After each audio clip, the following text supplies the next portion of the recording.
আসসালামু আলাইকুম। বিশর ইবনে বারা ছিলেন বারা ইবনে মারুর রাদিয়াল্লাহু তাআলা আনহুর ছেলে। তিনি আকাবার শেষ বায়াতে পিতার সঙ্গে রাসূলুল্লাহ সাল্লাল্লাহু আলাইহি ওয়াসাল্লামের হাতে বায়াত গ্রহণ করেন।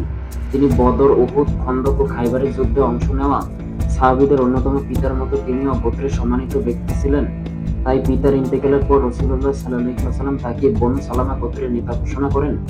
খাইবার যুদ্ধের সময় এক ইহুদী নারী রাসূলুল্লাহ সাল্লাল্লাহু আলাইহি ওয়াসাল্লামকে হত্যার উদ্দেশ্যে ছাগলের গোশতের সঙ্গে বিষ মিশিয়ে তাকে পরিবেশন করে। বিশর ইবনে বারা রাদিয়াল্লাহু তাআলা আনহু সেই খাবার খেয়েছিলেন। বিষক্রিয়ার প্রতিক্রিয়ায় তিনি মৃত্যুবরণ করেন। সেই দিন তার মৃত্যুর মধ্য দিয়ে প্রমাণিত হয় যে ইহুদী নারীর মেশানো বিষ কতটা ভয়ঙ্কর ছিল।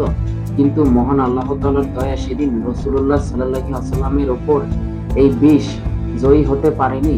মহান আল্লাহ তাআলা তাকে জানিয়ে দিয়েছিলেন যে এই খাবারে ভয়ঙ্কর বিষ মেশানো আছে।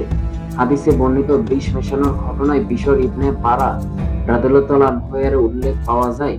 আবু হুরায়রা রাদিয়াল্লাহু তাআলা আনহু থেকে বর্ণিত, তিনি বলেন, রাসূলুল্লাহ সাল্লাল্লাহু আলাইহি ওয়াসাল্লাম হাদিয়া গ্রহণ করতেন কিন্তু সদকা গ্রহণ করতেন না। বর্ণনাকারী বলেন, খাইবারে এক ইহুদী নারী একটি ভুনা বকরিতে বিষ মিশিয়ে তাকে হাদিয়া দেন। রাসূলুল্লাহ সাল্লাল্লাহু আলাইহি ওয়াসাল্লাম তা থেকে আহার করেন এবং সাহাবীরাও আহার করেন। তিনি বললেন, তোমরা তোমাদের হাত গুটিয়ে নাও, এটি আমাকে অবহিত করেছে যে এটি বিষাক্ত।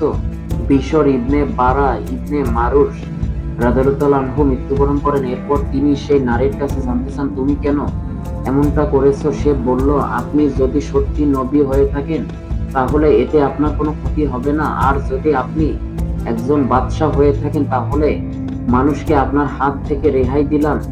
এরপর রাসূলুল্লাহ সাল্লাল্লাহু আলাইহি ওয়াসাল্লাম তাকে হত্যার নির্দেশ দেন। পরে রাসূলুল্লাহ সাল্লাল্লাহু আলাইহি ওয়াসাল্লাম বলেন, আমি সর্বদা সেই লোকমার যন্ত্রণায় ভুগছি যা খাইবারে খেয়েছিলাম।